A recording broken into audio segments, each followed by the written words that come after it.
Remember when it was alright to just enjoy the Mad Max films? You know, back when Mel Gibson was just a charismatic action hero before he had that bizarre anti-Semitic meltdown. Oh, and not that we're equating the two, but before he made What Women Want as well. Well, good news, Mad Max is back and he doesn't have Mel Gibson's face anymore, so it's fine. Kill me! Instead, this is Avalanche Software's take on the Road Warrior, and given their experience with mulleted heroes in the Just Cause games, we're happy to lob them the keys. The upcoming Xbox One game isn't based on the plot of any of the films, more the concept of the character, as lead level designer Andreas Gishwari explained to us at E3. We're standalone, we're not really tied to any of the films at all, but obviously as in any franchise, any IP that you're working on, if it's an established franchise, then we do take a lot of inspiration from previous work, and we make sure that we hit the right tone, the right feel, as well as the right art style. So, in addition to a new Max for this game, there's also an entirely new plot, and one that's intertwined with the car combat and extensive vehicle customization system. It's a plot that kicks off with Max losing his iconic muscle car. The V8 Interceptor's gone, it's gone missing, it's lost somewhere, and you're creating your own new signature vehicle called the Magnum Opus. Tell me about that system. Well, as you point out, a player early on in the story, he loses the Interceptor and he's stranded in a wasteland, but he finds someone, he finds a mechanic, and the mechanic needs Max's help, and Max obviously needs someone to build a car. So the two align, and through that partnership, they create the Magnum Opus together. And this is really something we've been really looking forward to, because in previous games we've worked with car combat and we've always been fascinated by it, but in this one we're really pushing it up to the next level. Every single attribute that you change in the car, and there's a lot of them to upgrade, affects the handling of the car, and this is something we really have a lot of fun with. So you put a big ramming upgrade on it, it'll change the weight of the car, it'll behave differently. Same if you change some of the weaponry on it. It's a really physical form of car combat as well. You're not just like ramming into people and taking them out, right? Absolutely. I mean, it's entirely physically based. And what we do, for example, if you take the harpoon, you rip off some armor of the cars, you rip off wheels of the cars. How they react to that, it depends on which type of terrain they're on and what they're hitting as they're progressing through the terrain. So no two battles are ever going to be the same. While the car combat is clearly heavily emphasised, it's not the whole game. Sometimes you'll reach areas that you simply can't squeeze a car into, no matter how many three-point turns you do. And at that point, you'll have to strike out on foot.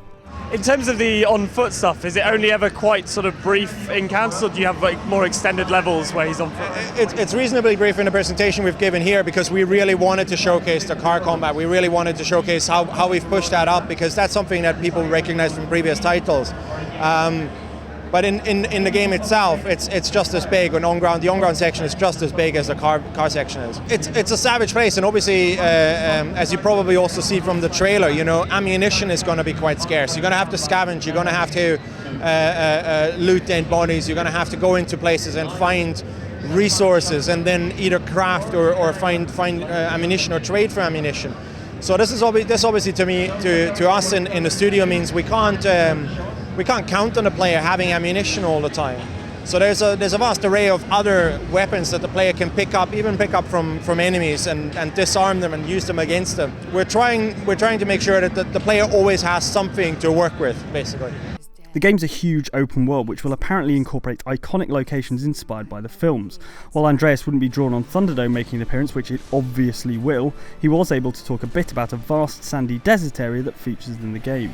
The area that you've seen here in the presentation is what we call the Great White, and the clue lies in the name. It's an old seabed, and after the post-apocalyptic event, basically the seabed dried out. There's no more water, but it's not a desert as such. It's not a natural traditional desert. It's a post-apocalyptic wasteland. So you'll find man-made structures in various states of decay. You'll find, as you might have seen, like shipwrecks in various states of decay and various states of being taken apart and scavenged. So it's not a dull place. There's always something else coming around the corner, and we've taken great care in creating thematic regions throughout the areas that we build. So whenever you drive a certain distance into an area, you'll find something, you'll come across something, and you'll be able to tell where you are. It's not all good news though, with Mad Max probably one of only about 3 games featured at E3 that don't have some kind of online multiplayer component. I mean, this kind of bouncy physics-based car combat looks perfect for multiplayer. Surely there's a multiplayer mode in the game. The game is single player only. We've decided on that quite early on, because it being such an iconic character, we felt that being in multiplayer, having a second character, who would you play? would you feel like diminished if you don't play Max? And having 2 Maxes in the game would feel odd. So very early on we decided to create a more deep narrative structure that suits a single player game, and then just layer a lot of open world fun gameplay around that. So you're worried about people being grumpy about not playing as Max in multiplayer. That's a rubbish excuse. Come on, Avalanche, you're clever guys. I'm sure you could have found a way to make this work.